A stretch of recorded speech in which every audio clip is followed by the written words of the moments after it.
තොයාව ආයිබෝන් කියලා සැබෑ ඉකෝන් රජුන් තනනා මාතර අපේ ඉකෝන් පන්තිය ඉකෝන් අයිවිත ඔයාව ආදරයෙන් පිළිගන්නවා.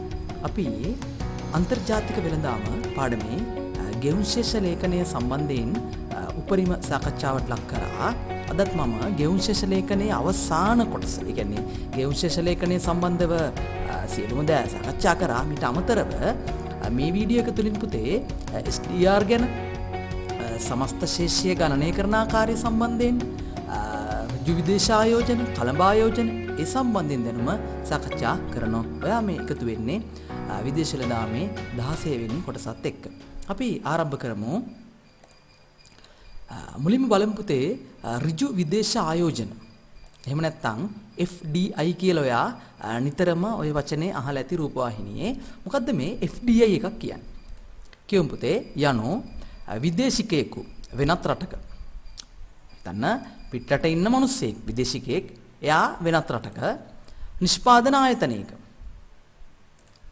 ඡන්ද බලයේ හිමි කොටස් වලින්. දැන් අපිට උනත් කරන්න පුළුවන්. ඔයාට පුළුවන් වෙනත් රටක ආයතනයක කොටස් මිලදී ගන්න. ඒ විදිහට මේ කතා කරන්නේ විදේශිකයෙක් නේ වෙනත් රටක, ලංකාවේ කියලා හිතන්නකෝ, නිෂ්පාදන ආයතනයක. නිෂ්පාදන ආයතනයක් කියලා කියන්නේ එක භාණ්ඩ හෝ සේවා නිෂ්පාදනයක් වෙන්න පුළුවන්. නිෂ්පාදන ආයතනයක ඡන්ද බලය හිමි කොටස් වලින්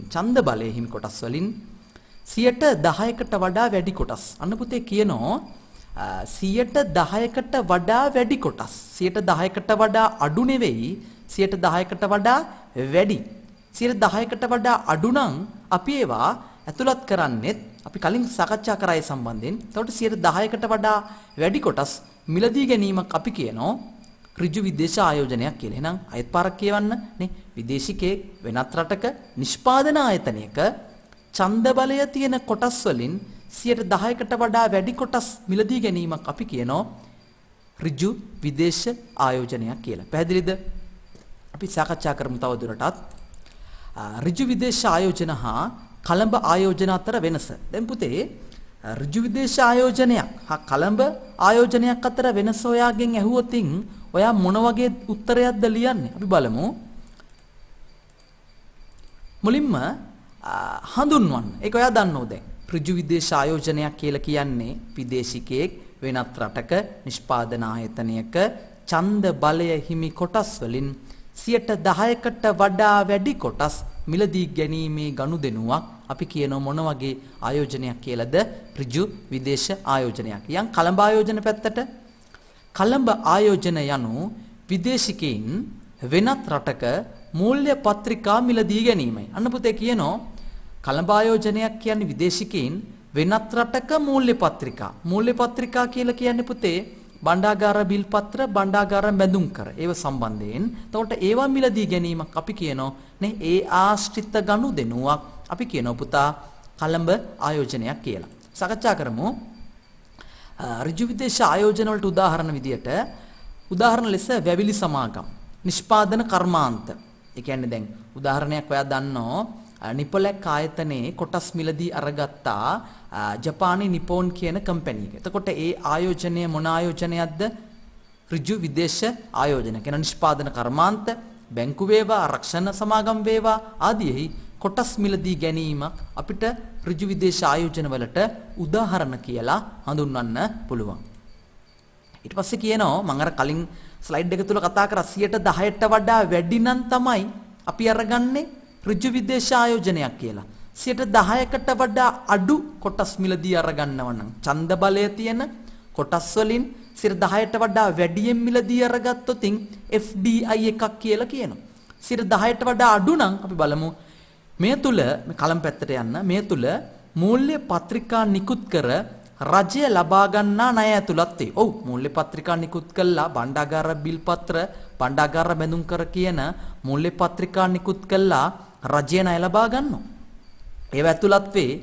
එසේම 10%ට වඩා අඩු ඡන්ද බලය ඇති කොටස් මිලදී ගැනීමක්ද ඇතුළත්. එහෙනම් කොටස් මිලදී ගැනීමක් කරනෝ හැබැයි ඡන්ද බලය තියෙන කොටස් වලින් 10%කට වඩා අඩු කොටස් නම් මිලදී ගන්නේ ඒ ගනුදෙනුව අපිට දාන්න බෑ ඍජු විදේශ ආයෝජනයක් කියලා. පැහැදිලිද? ඊට අමතරව පුතේ වැදගත්ම කාරණයක් ඔයාට ඍජු විදේශ ආයෝජන තුලින් රටකට ලැබෙන්නේ විදේශ විනිමය නැත්තම් මුදල් පමණක් නොව. දැන් ජපානයේ නිපොන් කම්පැනි එක ලංකාවේ නිපොලැක් කම්පැනි එකේ කොටස් මිලදී ගන්නකොට ඩොලර් විතරද නැත්තම් විදේශ මුදල් විතරද ආවේ පුතේ. විදේශ මුදල් විතරක් නෙවෙයි මේ FDI හරහා නේ රටකට ඔයා දන්නෝ මේ FDI කියන එක ඍජු විදේශ ආයෝජන කියන එක ආකර්ෂණය කර ගැනීම ඉතා වැදගත්. ඇයි මේ ඍජු විදේශ ආයෝජන ආකර්ෂණය කරගන්න ඕනේ? විදේශ මුදල් විතරක් නෙවෙයි ඒ හරහා රටකට ලැබෙන්නේ අන්න පුතේ දාලා තියෙනවා විදේශ තාක්ෂණය මානව ප්‍රාග්ධනය කියනකොට එයා දන්නව මොන වගේ දේවල්ද කියලා. ඔයා දැනට ආර්ථිකයේ හැඳින්වීම පාඩම ඉගෙනගෙන තියෙන දරුවෙක් නම් මානව ප්‍රාග්ධනය කියන්නේ මොකක්ද කියලා දන්නෝනේ. ශ්‍රමයේ හැකියාව, නේ, අධ්‍යාපනය, නිපුණතා, පුහුණුව ඒ අරහා වැඩි දියුණු කරාම ලැබෙන විශේෂ හැකියාව තමයි අපි කියන්නේ මානව ප්‍රාග්ධනය. එතකොට ඒ වගේ මානව ප්‍රාග්ධනය ඊළඟට කළමනාකරන දැනුම ආදී වූ සම්පත් වේ. එහෙනම් මේ ඍජු විදේශ ආයෝජන හරහා ලැබෙන්නේ විදේශ මුදල් විතරක් නෙවෙයි පුතේ. විදේශ තාක්ෂණය, මානව ප්‍රාග්ධනය, කළමනාකරන දැනුම ආදී වූ සම්පත්ද ලැබෙනවා. අපි කළඹ ආයෝජන පැත්තට යන්. නමුත් කළඹ ආයෝජන තුලින් රටකට ලැබෙන්නේ විදේශ විනිමය නැත්තම් විදේශ මුදල් විතරයි. අපි භාණ්ඩාගාර බිල්පත්‍ර හිතන්න ඇමරිකාවට අලෙවි කරා. ඇමරිකාව අපේ භාණ්ඩාගාර බිල්පත්‍ර රජය නිකුත් කරන ඒ භාණ්ඩාගාර බිල්පත්‍ර මිලදී අරගත්තා. හිතන්නකෝ යා. එතකොට අපිට ඩොලර් ආවා. අපිට විදේශ විනිමය ආවා. අපිට එනවද තාක්ෂණය? අපිට එනවද මානව ප්‍රාග්ධනය හරහා? අපිට එනවද කළමනාකරන දැනුම? නෑ. එහෙනම් කළඹ ආයෝජන තුලින් ලැබෙන්නේ රටකට විදේශ මුදල් විතරයි. පැහැදිලිද ඔයාට? අපි යමු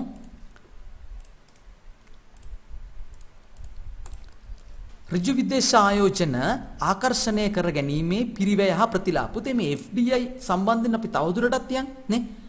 මේ ඍජු විදේශ ආයෝජන ආකර්ෂණය කර ගැනීම ඉතාම වැදගත් කියලා මම කිව්වනේ නේ. මේකේ වාසි තියෙනවා. පිරිවැය කියන්නේ පුතේ අවාසි, ප්‍රතිලාභ කියන්නේ වාසි. අපි ඉස්සෙල්ලම බලමු පුතේ වාසි. මේ ඍජු විදේශ ආයෝජන නැත්නම් FDI වල තියෙන ප්‍රතිලාභ රටකට නැත්නම් වාසි මොනවද කියලා. පළවෙනි වාසිය පුතා ඉතුරුම් ආයෝජන පරතරය අඩු කරගන්න පුළුවන්. ඉතුරුම් හා ආයෝජන අතර පරතරය. ඔයාට මේ සම්බන්ධයෙන් ලොකු දැනුමක් ඔයාලගේ ආර්ථික වර්ධනය හා සංවර්ධනය. අන්නේ අන්තිම පාඩම් දෙක තියෙන ආර්ථික අරමුණු. අන්නේ පාඩම් දෙක තුල පුතේ මේ ඉතුරුම් ආයෝජන පරතරය අපි සාකච්ඡා කරනවා. ඉතුරුම් අනුපාතිකය කියනකොට පුතේ ජාතික ඉතුරුම් අනුපාතිකය ඊළඟට දේශීය ඉතුරුම් අනුපාතිකය ඒ සම්බන්ධයෙන් සාකච්ඡා කරන්න සිද්ධ වෙනවා. ඊළඟට ආයෝජන අනුපාතය ඒක සම්බන්ධයෙන් ඔයාට අගයන් ඉදිරිපත් කරනවා. ඉතුරුම් ආයෝජන අතර පරතරයක් තියෙනවා. ලංකාවෙත් පරතරයක් තියෙනවා. හිතන්න ඔයාගේ ඉතිරි කළා තියෙන්නේ රුපියල් 1000යි. ඔයාට ආයෝජනය කරන්න සිද්ධ වෙනවා 1500ක්. එහෙනම් ඉතුරුම් 1000යි ආයෝජන 1500 නම් පරතරය 500ක් කියලා තේරෙනවා. ඒ විදිහට දැන් මේ මුදල් ලැබෙන්නේ කොහෙන්ද? මේ පිට රටින්. පැහැදිලිද? එහෙනම් ඉතුරුම් හා ආයෝජන අතර පරතරය ගැප් එකක් තිබ්බනම් නේ ඒ පරතරය අඩු කරගන්න පුළුවන්. ඇයි? පිට රටින් අපිට මුදල් ලැබෙනවා. එහෙනම් ඉතුරුම් හා ආයෝජන පරතරය අඩු කරගන්න පුළුවන් කියලා මෙතන කියන. එහෙනම් පළවෙනි වාසිය හරි. දෙවෙනි වාසිය පුතේ නව තාක්ෂණය ලැබීම. ඒක සම්බන්ධයෙන් ඔයා දන්නවා. 3 රැකියා බිහි වෙනවා. ඒක තේරෙනවනේ නේ. රට ඇතුලේ කර්මාන්ත ශාලා ඉදි වෙනකොට නේ තාක්ෂණයත් ලැබෙනවා. ඊට අමතරව පුතේ රස්සාවලුත් බිහි වෙනවා. ඊළඟට දේශීය සම්පත් උපයෝජන ඉහළ යෑම. අලුතෙන් කර්මාන්ත ශාලා රට ඇතුලේ හැදෙනකොට නේ රටේ තියෙන සම්පත් ශ්‍රමයේ ඉඳලා සෑම සම්පතක්ම උපයෝජනය වීමක් වෙනවා. ඊළඟට අපනයන විවිධාංගීකරණය වීම. දැන් අපේ රට ඇතුලේ හිතන්න අපේ තාක්ෂණයෙන් අපි හද හිටිය මොනවා හරි භාණ්ඩයක්. අපිට විදේශ තාක්ෂණය තිබ්බේ නැහැ. මේ ඍජු විදේශ ආයෝජන හරහා රටකට මම කිව්වා මුදල් විතරක් නෙවෙයි නේ රට ඇතුලේ කර්මාන්ත බිහි වෙනවා. රට ඇතුලේ අලුතෙන් කර්මාන්ත බිහි වෙනවා. එතකොට ඒ රහා මුදල් විතරක් නෙවෙයි පිටරට තාක්ෂණයත් අපිට ලැබුණා. එහෙනම් කලින් හදපු නැති જાතියේ භාණ්ඩ අපිට දැන් හදන්න පුළුවන්. ඒ භාණ්ඩ රට ඇතුලේ හදලා අපි අපනයනය කරනවා. එතකොට අපනයන විවිධාංගීකරණයක් වෙනවා. ඒ අනුව අපි ඍජු විදේශ ආයෝජනවල වාසී පහක් සාකච්ඡා කරා. ඊට අමතර තායකක් දාලා තියෙනවා ආර්ථික වර්ධනයට දායක වීම. ඔයාලට තේරෙනවා රටේ මේ අරහා වෙන්නේ අවසාන වශයෙන් මොකද්ද පුතේ? රට ඇතුලේ නිෂ්පාදනය, දලදේශීය නිෂ්පාදනය වැඩිවීමක්. නිෂ්පාදනයේ අඛණ්ඩ වැඩිවීමක් අපි කියනවා මොකද්ද? ආර්ථික වර්ධනය කියලා. එහෙනම් මේ හරහා ආර්ථික වර්ධනයටත් දායක වෙන්නේ නැද්ද? දායක වෙනවා. අපි යම් පුතේ කතා කරන්න ඍජු විදේශ ආයෝජනවල අවාසි මොනවද කියලා. දේශීය ව්‍යාපාර බිඳ වැටෙනවා. ඔව් මේ පිටරට සල්ලි තාක්ෂණයයි කළමනාකරන දැනුමයි මානව ප්‍රාග්ධනයයි රට ඇතුළට එනකොට නේ රට ඇතුලේ දේශීය ව්‍යාපාර ලදරු කර්මාන්ත වගේ දේවල් මොකද්ද වෙන්නේ? බිඳ වැටෙනවා. ඔයාලට තේරෙනවා ඇති මෙතන ගොඩක් වාසිය වාසි ඔයා ඉගෙන ගත්ත දේවල්. මොනවද ඒ? විදේශ වෙළඳාමේ වාසි, විදේශ වෙළඳාමේ අවාසි. ඒ බහුතරයක් මෙතන ඔයාට දකින්න තියෙනව නේද? එහෙනම් එක වාසියක් තමයි පුතේ දේශීය ව්‍යාපාර බිඳ වැටීම. දෙවෙනි වාසිය දේශීය තාක්ෂණය යටපත් වීම. හිතන්න රට ඇතුලේ මොනවා හරි තාක්ෂණයක් තියෙනවා. ඒ තාක්ෂණය යටපත් වෙනවා. ඇයි? අලුත්ම තාක්ෂණයට තමයි නේ දැන් භාණ්ඩ හා සේවා නිෂ්පාදනය වෙන්නේ. එහෙනම් අර දේශීය තාක්ෂණය යටපත් වෙලා යනවා. දේශීය තාක්ෂණය යටපත් වෙනකොට තියෙන ප්‍රශ්නේ මොකද්ද? ඒ තාක්ෂණයට හුරු වූ ශ්‍රම බලකායක් තමයි හිටියේ. ඒ කට්ටියන්ට රැකියාවල් මොකද්ද වෙන්නේ? අහිමි වීමක් වෙන්න පුළුවන්.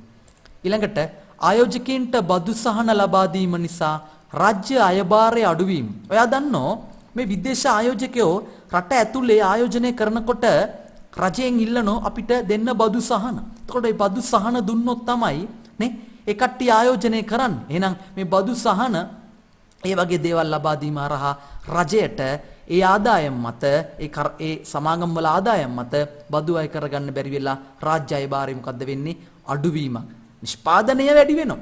දලදේශීය නිෂ්පාදනය වැඩි වෙනවා. ඒ වුණාට රාජ්‍ය අයභාරයට සාපේක්ෂව අයි බදු අය කරගන්න විදියක් නැහෙනේ නේ. නම් රාජ්‍ය අයභාරය අඩු වෙනවා. ඊළඟට විදේශ ආයෝජකයන් එම රටෙහි අභ්‍යන්තර කටයුතු වලට බලපෑම් කිරීම. අන්න පුතේ කියනෝ මේ ආයෝජකයෝ ඇවිල්ලා නිකන් ඉන්නේ නැහැ. ඒ රට ඇතුලේ තියෙන අභ්‍යන්තර කටයුතු වලට බලපෑම් කරනවා නේ. දේශපාලනය වේවා නේ බහුතරයක් දේවල් වලට ඒ කට්ටිය බලපෑම් කරනවා. ලාභාංශ ලෙස දේශීය සම්පත් වෙනත් රටවලට ඇදී යාම. ඔයාලට තේරෙනව නේ? ආයෝජන මතකද ඔයාට ප්‍රාථමික ආදායම් ගිණුමේ ආයෝජන ආදායම් වියදම් පොලි ලාභාංශ. එහෙනම් මේ කතා කරන්නේ පිටරට සල්ලිකාරයෝ අපේ රට ඇතුලේ ආයෝජනය කරනවා. ඒ ආයෝජන වෙනුවෙන් මේ කට්ටිය ලාභාංශ අරගෙන යනවා. එහෙනම් ලාභාංශ නේ ලෙස අපේ දේශීය සම්පත් නේද මේ රටින් එළියට යන්නේ.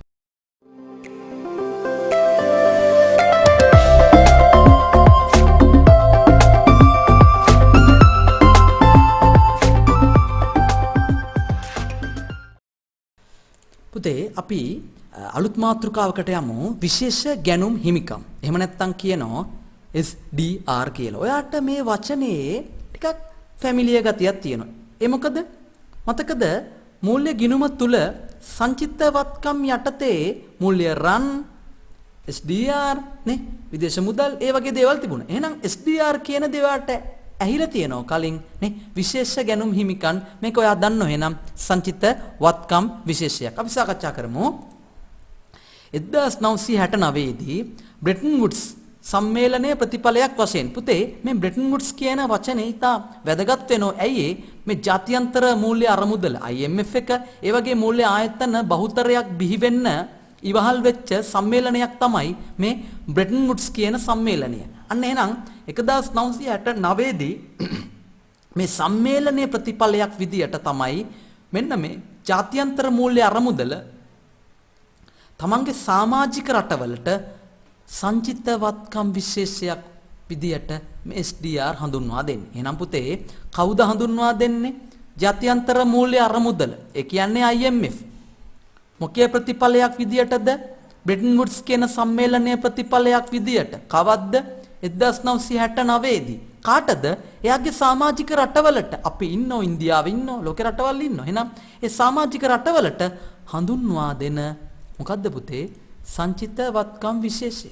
එහෙනම් ජාත්‍යන්තර මූල්‍ය අරමුදල IMF බ්‍රෙටන් වුඩ්ස් කියන සම්මේලනයේ ප්‍රතිඵලයක් විදියට තමන්ගේ සමාජික රටවලට 1969 දී මේක හඳුන්වා දෙනවා. අපි යන් ඉස්සරහට තවදුරටත් මෙය ජාත්‍යන්තර මූල්‍ය අරමුදලේ සමාජිකයන් අතර ගනුදෙනු කිරීම සඳහා හඳුන්වා දී ඇති මුදල් ඒකකයක. යන්න පුතේ කියනවා මේක මේ IMF එකේ සමාජික රටවල සමාජිකයන් අතර ගනුදෙනු කරන්න හඳුන්වා දීලා තියෙන මුදල් ඒකකයක්. ඇත්තටම IMF එකට ඕන වෙනෝ තමන්ගේ සමාජික රටවලට සියලුම රටවලට විදේශ වත්කම් නිර්මාණය කරන්න. ඒකේ ප්‍රතිඵලයක් විදියට තමයි මේ SDR කියන එක මෙයා හදන්නේ. හදලා මේක බෙදලා දෙනවා. බෙදලා දෙන්නේ පුතේ රට රටවල කෝට එක මත කියලා. කෝට එකක් අනුව තමයි බෙදලා දෙන්නේ. එහෙනම් අපිට වඩා ඉන්දියාවට ලැබෙනෝ, ඉන්දියාවට වඩා ඇමරිකාවට ලැබෙනෝ ඒ රටවල දලදේශීය නිෂ්පාදනය අන්නේ කියන දේවල් සලකා බලලා කෝට එකක් අනුව බෙදලා දෙනවා. එතකොට ඒන් කොටසක් අපිටත් ලැබෙනවා. එතකොට මේ ලැබෙන දේ සමාජිකයන් අතර ගනුදෙනු කරන්න පාවිච්චි කරන්න පුළුවන් මුදල් ඒකකයක්. රුපියල් ඩොලර් ඒ වගේ මුදල් ඒකකයක්. හැබැයි හොඳට ඔළුවේ තියාගන්න කාසියා නෝට්ටු ලෙස නිකුත් නොකරයි. ඒ කියන්නේ මේක අතින් අල්ලන්න පුළුවන්ද? අතින් අල්ලන්න බෑ. එහෙනම් කොහොමද ගනුදෙනු කරන්නේ පුතේ? ඔන්න කියනවා ගිනුම් හරබැර කිරීමෙන් ගනුදෙනු කරයි. එහෙනම් ජාත්‍යන්තර මූල්‍ය අරමුදලේ සමාජික රටවල ගිනුම් හරබැර කළා තමයි මේක ගනුදෙනු කරන්නේ. යම් රටක් තව රටකට ගෙවීමක් කරනකොට SDR වලින් ගෙවීම කරන්න පුළුවන්. එතකොට ඒ රටෙන් හර කරලා අනිත් රටට බැර කිරීමක් කරනවා. එහෙනම් ගිනුම් හරබැර කළා තමයි මේවා ගනුදෙනු කරන්නේ. පැහැදිලිද? අවසාන වශයෙන් කියනවා වැදගත් මේක වර්තමානයේ SDR එක අගය තීරණය කරන්නේ. මේ SDR එක අගය වටිනාකම කීයද කියලා තීරණය කරන්නේ පුතේ මෙන්න මෙහි. කොහෙද? ලන්ඩන් මූල්‍ය වෙළඳපොලේ පවත්නා විනිමය අනුපාතිකයකට. ඒ විනිමය අනුපාතිකයත් බර තියනවා ඇමරිකන් ඩොලර් එක්සත් රාජධානිය UK වල ස්ටර්ලින් පවුම් කියන එක, ජපන් යෙන් කියන එක, යුරෝ ඔය අහලා තියෙනවා යුරෝපා සංගමය තුල ගනුදෙනු කරන මුදල් ඒකකයක් තියෙන රටවල් යුරෝ කියලා, සහ චීන රෙන්මින්බි කියලා කිව්වට ඔයාට ෆැමිලියර් නෑ. ඔයා අහලා ඇත්තේ යුවාන් කියලා නේ. එනමින් තමයි පාවිච්චි කරන්නේ. එහෙනම් මුදල් වර්ග පහක ලන්ඩන් මූල්‍ය වෙළඳපොලේ පවත්නා විනිමය අනුපාතිකයකට අනුව තමයි මේ SDR රේඛාගය තීරණය වෙන්නේ. ඉස්සර නම් පුතේ SDR රේඛාගය ඉස්සර නම් තීරණය කළා තියෙන්නේ ඩොලර්, පවුම්, යෙන්, යුරෝ කියන හතරේ. 2016 ඉඳලා මේකට චීන යුවානුත් එකතු වුණා. ඒ අනුව ඔන්නේ මුදල් වර්ග පහට ලන්ඩන් මූල්‍ය වෙළඳපොලේ පවත්නා විනිමය අනුපාතිකයකට බර තියලා තමයි SDR රේඛාගය තීරණය කරන්නේ. පැහැදිලිද යාට?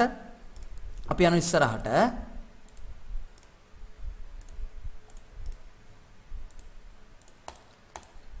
ඔන්න පුතේ යාට දකින්න තියෙනවා මේ තියෙන්නේ ඇමරිකන් ඩොලර්, මේ තියෙන්නේ යුරෝපා සංගමය තුල හුවමාරු කරන යුරෝ කියන මුදල් ඒකකය, මේ චීන යුවාන් රෙන්මින්බි කියන එක, ඊළඟට ජපන් යෙන්, ඊළඟට එක්සත් රාජධානියේ ස්ටර්ලින් පවුම් කියන එක. එහෙනම් මෙන්න මේ මුදල් වර්ග පහේ ලන්ඩන් මූල්‍ය වෙළඳපොලේ බර තැබූ විනිමය අනුපාතිකයකට තමයි SDR රේඛාගය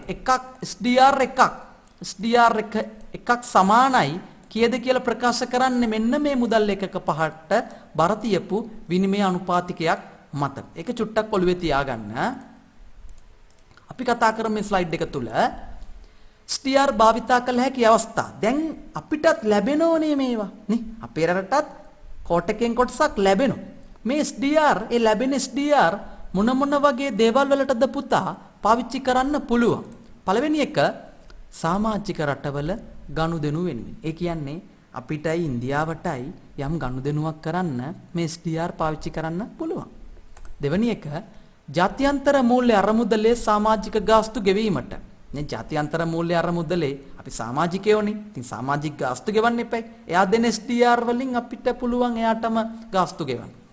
ගෙවුම් ශේෂ හිඟ තත්ත්වයන් වලට ඔයාට මතකද ගෙවුම් ශේෂ හිඟය? කලින් වීඩියෝ එක තුල මම අරගෙන ආවා ගෙවුම් ශේෂ හිඟය පියවන කෙටි කාලීනයකට නමක් කිව්වා මූල්‍යකරණය. ඒ මූල්‍යකරණය කරන්න පුළුවන් පළවෙනි පාර තමයි තමන් ගාව තියෙන දේ. ඒවත් විදේශ වත්කම් යොදාගෙන. නේ විදේශ සංචිත. එහෙනම් SDR කියන්නේ විනිමය සංචිතයක්. එහෙනම් SDR පාවිච්චි කරන්න පුළුවන් ගෙවුම් ශේෂ හිඟ තත්ත්වයන් සමනය කරගන්න. ඊට අමතරව පුතේ ජාත්‍යන්තර මූල්‍ය අරමුදලෙන් ගෙන ඇති ණයක් ගෙවීමට ඔන්න ඔය කියන කරුණු කාරණා සඳහා අපිට ඔන්න SDR භාවිතා කරන්න පුළුවන්.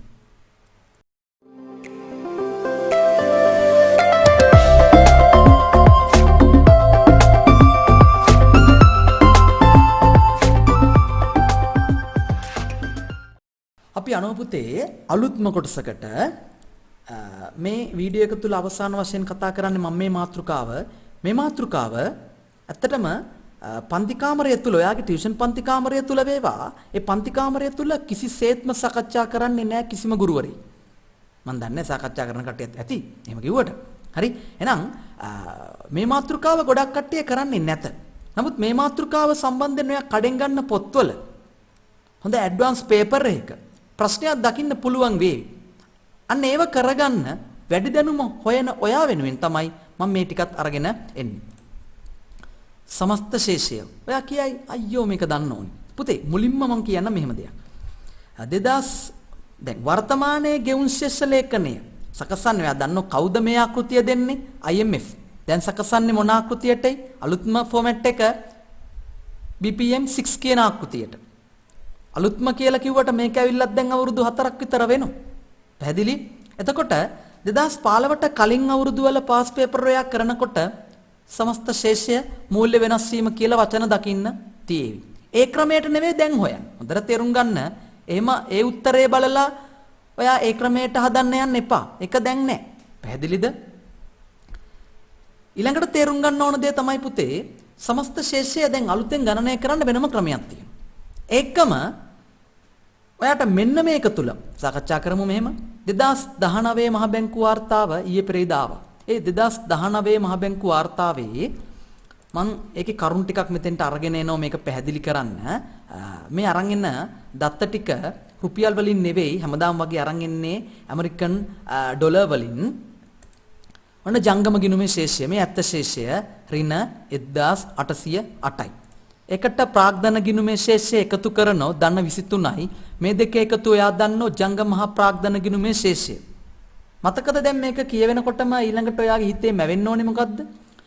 න්‍යායාත්මකව ජංගම මහා ප්‍රාග්ධන ගිණුමේ ශේෂයට මූල්‍ය ගිණුමේ ශේෂය සමාන විය යුතුයි. සමාන වෙන්නේ නැත්නම් ඒ සමානතාවය ඇති කරන්න අපි ඒ අඩුවගය වැරදීම අත්හැරීම් කියලා ගලපනවා. මතකද? ඒ දේ මෙතන වෙනවා. ඔන්න පුතේ මූල්‍ය ගිණුම 2019 ඍණ 2432යි. දැන් සමානයිද මේ අගයන් දෙක? ඔය තැඹිලි පාට කොටුව සුදු පාට කොටුව සමානයිද? සමාන නැහැ. සමානතාවය ඇති කරන්න පුතේ වැරදීම් අත්හැරීම් කියලා 647ක් ගලපනවා. එතකොට ඍණ 1785යි. දැන් ඔයා මේ දත්ත ටික 2019 මහ බැංකු වාර්තාවේ ඔය විදේශ වෙළඳාම පාර්ට් එක ඩවුන්ලෝඩ් කරලා ඒ ගෙවුම් ශේෂ ලේඛනයේ දත්ත විශ්ලේෂණය කොටසක් ඇති. ඒක බලන්න ඒක තුල ඔයාට මේ අගයන් දකින්න පුළුවන්. ඒ දකින්නකොට ඔයාට ඊට යටින් තියෙනවා සමස්ත ශේෂය කියලා මෙන්න මේ වගේ අගයක්. 377ක්. එතකොට ඔයාට හිතෙන්න පුළුවන් හරි මේ ගිණුම් වල මොනවා හරි දෙයක් වෙලා අඩු වැඩි කරලා එකතු කරලා කින්ද මන්ද වෙලා මේ සමස්ත ශේෂය ගෙවුම් ශේෂය ලැබෙනවා ඇති කියලා. එහෙම තමයි ඉස්සර කරේ. පැහැදිලිද? ඉස්සර කරේ BPM 6 ආකෘතියට කලින් කරේ නම් එහෙම තමයි. ආට හිතෙන්න පුළුවන් අර ලේඛනය තුල එහෙම තියෙනකොට හරි ඕක ගත්තෙත් එහෙම කියලා. නෑ පුතේ ඒ ගෙවුම් ශේෂ ලේඛනයේ සමස්ත ශේෂය ඇවිල්ලා තියෙන්නේ උඩ ගිණුම් වලින් නෙවෙයි.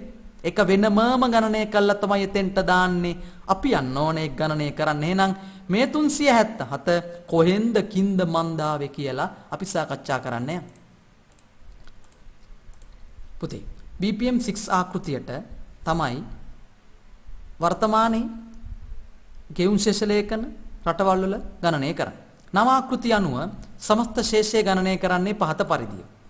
වර්තමානයේ සමස්ත ශේෂය නැතහොත් මූල්‍ය වෙනස් වීම. මම මේ වචනේත් ගෙනාවා. ඇයි ඔයා මම කෝ ඉස්සර පේපර් කරනකොට සමස්ත ශේෂය මූල්‍ය වෙනස් වීම කියන පද දෙක ඔයාට දකින්න පුළුවන්. එතකොට වර්තමානයේ සමස්ත ශේෂය එහෙම නැත්නම් මූල්‍ය වෙනස් වීම ලෙස හඳුන්වන්නේ ඔන්න පුතේ රටේ වර්ෂ අවසාන සමස්ත ජාත්‍යන්තර සංචිත වලින්. මොකද්ද කිව්වේ? වර්ෂයේ අවසානයේ සමස්ත ජාත්‍යන්තර සංචිත වලින් වර්ෂයේ ආරම්භයේ පැවති සමස්ත ජාත්‍යන්තර සංචිත අඩු කිරීමෙන් ලබා ගන්නා සුද්ධ වෙනස් වීම වේ. පැහැදිලිනේ? මොන පැහැදිලියක්ක? පැහැදිලි කරේ නෑ. මෙහෙම තේරෙනවද? මෙහෙම තේරෙන්නේ නෑ. මේ කොළපාට කොටු තුනක් කියව ගන්න. ටිකක් කියවන්න. කියුවයි කියලා තේරෙන්නේ නෑ. එහෙනම් මම ඉලක්කම් යොදලා ඔයාට උදාහරණයක් දාලා මේ ගණනය කරන හැටි පෙන්වන්න ඕනේ. එහෙම නැතු ඔයාට මේක තේරෙන්නේ නෑ. අපි යන් දැන් ඒක කරමු. පුතේ මේ සියලුම අගයන් කල්පිත අගයන්. මම 2018 සහ 2019 කියන වර්ෂ දෙකක් අරගන්නෝ. වර්ෂ දෙකක් ගත්තේ නැත්නම් 2019 නව වර්ෂය 2018 පෙර වර්ෂය. ඔයාට පළවන වර්ෂය දෙවන වර්ෂය කියලා දෙන්න පුළුවන්. පළවන වර්ෂය කියන්නේ පෙර වර්ෂය. දෙවන වර්ෂය කියන්නේ නව එක අලුත් එක. පැහැදිලිද? මේ සියලුම දත්ත ඔයාට දෙන්නේ ඇමරිකන් ඩොලර් මිලියන් වලින්. අපි බලමු රජයේ විදේශ වත්කම්. ඔන්න ඔයාගේ ටේබල් එක තුල තියෙන පදමේ රජයේ විදේශ වත්කම් ඩොලර් පවුම් යූරෝ ඒ වගේ රජයේ විදේශ වත්කම හිතන්න 2018 500යි 2019 600යි කියලා හිතන්න අගයන් දීලා තිබ්බ ඒවා. ඒකට එකතු කරනෝ පුතේ. මොකටයි? රජයේ විදේශ වත්කම් වලට එකතු කරනෝ මහ බැංකුවේ විදේශ වත්කම්. ඒක හිතන්න 2018 500යි 2019 600යි කියලා. එහෙනම් මොකද්ද අපි කරේ? රජයේ විදේශ වත්කමට එකතු කරා මහ බැංකුවේ විදේශ වත්කම්. ඒ ලැබෙන උත්තරයට අපි කියනවා පුතේ නිල විදේශ වත්කම් කියලා. එහෙනම් නිල විදේශ වත්කම කොහොමද හොයාගන්නේ? නිල කියන්නේ නිකන් රජයේ පැත්තෙන් කොටසනේ නේ. රජයේ විදේශ වත්කමට මහ බැංකුවේ විදේශ වත්කම එකතු කරන්න. එයාගේ ටේබල් එක තුලේ දත්ත තියෙයි. එහෙනම් ඒ අගයන් දෙක එකතු කරාම ලැබෙන්නේ පුතාට නිල විදේශ වත්කම. අපේ උදාහරණ ඉලක්කම් වල නම් පුතේ ඔන්න 2018 1000යි 2019 1200යි කියලා හිතන්නකෝ අගයන් දෙක. ඒකෙන් අඩු කළා දානවා. ඒකෙන් කියන්නේ මොකෙන්ද? නිල විදේශ වත්කමෙන් අඩු කරනවා පුතේ. දැන් වත්කම් වලින් අඩු කරන්නේ වගකීම්. වත්කම් හිතන්න ඔයාගේ ගේ ඇතුලේ තියෙන දේවල් වත්කම්. ඔයාගේ වත්කම් ටික. වගකීම් ඔයා පිටට ණය වගේ දේවල්. ඒව ටික අඩු කරාම තමයි සුද්ධ වශයෙන් ඔයාගේ සංචිතයේ වත්කම හොයාගන්න පුළුවන් වෙන්නේ. එහෙනම් ඔය නිල විදේශ වත්කමෙන් අඩු කරන පුතේ සංචිත වලට අදාළ වගකීම්. ඔය සංචිත වලට අදාළ වගකීම් ටික ණය වගේ දේවල් ටික. එහෙනම් ඔය සංචිත වලට අදාළ වගකීම් ටික අඩු කරනෝ. හිතන්න 2018 200ක් තිබ්බ වගකීම් 2019 වගකීම් තිබ්බ 300ක්. එතකොට ලැබෙන උත්තරයට අපි නමක් කියනවා පුතේ අන්න කලින් ස්ලයිඩ් එක තුල කතා කරපු සමස්ත ජාත්‍යන්තර සංචිත කියලා නමක් ලැබුණනේ ඔයාට. අන්න ඒ වචනේ තියෙනවා නිල ජාත්‍යන්තර සංචිත. ඒක ලැබෙන 2018 800යි කොහොම යාවේ? නිල විදේශ වත්කම 1000න් නිල විදේශ වත්කම 1000න් අඩු කරනෝ සංචිත වලට අදාළ වගකීම් 200. එතකොට ලැබෙනෝ නිල ජාත්‍යන්තර සංචිතය 800යි 2019 1200න් 300ක් අඩු කරාම 900යි. පැහැදිලිද? එහෙනම් මුලින්ම තේරුම් ගන්න සමස්ත ජාත්‍යන්තර සංචිතේ නැත්තම් නිල ජාත්‍යන්තර සංචිතය මෙන්න මෙයා හොයාගන්න ඕන ඔයා. මෙයා හොයාගන්නේ කොහොමද පුතේ? නිල විදේශ වත්කමෙන් අඩු කළා දානෝ කවුද? සංචිත වලට අදාළ වගකීම්. ඔයාගේ ටේබල් එක තුල මේවා දකින්න තියෙයි. මේ නිල විදේශ වත්කම කොහොමද හොයාගන්නේ? රජයේ විදේශ වත්කම් වලට මහ බැංකුවේ විදේශ වත්කම් ටික එකතු කරනවා. මේ ස්ලයිඩ් එක තුල මට අමතක වුණා පුතේ දාන්න මෙන්න මෙහෙම කාරණයක්. ඒකත් මම මේ දැන් කියන්න හදන කාරණේත් ඔයාගේ ටේබල් එක තුල ඔයාට දෙන දත්ත තුල ඒ වාක්‍යයක් තියෙවි. හැබැයි එයාව එකතු කරන්න යන්න එපා. මෙන්න මේ නිල විදේශ වත්කම් කියන කොටස ගණනය කරනකොට මම මේ කියන වාක්‍ය එකතු කරන්න යන්න එපා. මොකක්ද ඒ වාක්‍යය? ඔන්න අහන් ඉන්න. තැන්පතු බාර ගන්නා ආයතනවල විදේශවත්කම්. තැන්පතු බාර ගන්නා ආයතන කියනකොට ඔයා දන්නෝ වාණිජ බැංකු, බලපත්‍රලාභී විශිෂ්ට බැංකු, මූල්‍ය සමාගම්, පුද්ගලිකංශය නේ. එහෙනම් ඔන්න තැන්පතු බාර ගන්නා ආයතනවල තැන්පතු බාර ගන්නා ආයතන කියනකොට දැන් ඔයා කියාවි ලංකා බැංකුව, ඒකත් වාණිජ බැංකුවක්. එහෙනම් තැන්පතු බාර ගන්නා ආයතනවල විදේශවත්කම් ටික ගන්නවද මෙතෙන්ට? නෑ. ගන්නෙ මොනවද? රජයේ විදේශවත්කම් වලට එකතු කරා මහ බැංකුවේ විදේශවත්කම්. ඔය දෙක එකතුව තමයි අපි නිල විදේශවත්කම් කියලා කතා කරන්නේ. ගන්නෙ නෑ තැන්පතු බාර ගන්නා ආයතනවල විදේශවත්කම් පුද්ගලිකංශ කෑලි. ඒ නිල විදේශවත්කමෙන් තමයි පුතේ අපි අඩු කරන්නේ. මොකද්ද අඩු කරා? සංචිතවලට අදාළ වගකීම් ටික නේ. විශේෂයන්ට තියෙන වගකීම් ටික. ඒ ටික අඩු කරා අපිට ලැබුණා නිල ජාත්‍යන්තර සංචිතය. මේක හොයාගත්තයි කියන්නේ ඔයාට සමස්ත ශේෂය ගණනය කරා වගේ තමයි. තාම ගණනය කරන්න ගියේ නැහැ. අපි බලමු මේ කොටස. ඔන්න පුතේ සමස්ත ශේෂය සමානයි 2019 නිල ජාත්‍යන්තර සංචිතය. 2019 කියන්නේ අපේ අලුත් වර්ෂය, නව වර්ෂය. දෙවන වර්ෂය කියලා හිතන්න. එහෙනම් 2019 නිල ජාත්‍යන්තර සංචිතය 900යි. ඒකෙන් අඩු කරලා දානවා පුතේ 2018 කියන්නේ පෙර වර්ෂයේ නිල ජාත්‍යන්තර සංචිතය. ඒ කියන්නේ 2019 900න් පෙර වර්ෂයේ 2018 800 අඩු කරාම පුතේ සමස්ත ශේෂය ලැබෙනවා කීයක්ද ඔයාට? 100ක්. පැහැදිලිද? එහෙනම් ඔන්න සමස්ත ශේෂයත් ගණනය කරන හැටි පැහැදිලි කරා වැඩි දැනුම හොයන ඔයා වෙනුවෙන්.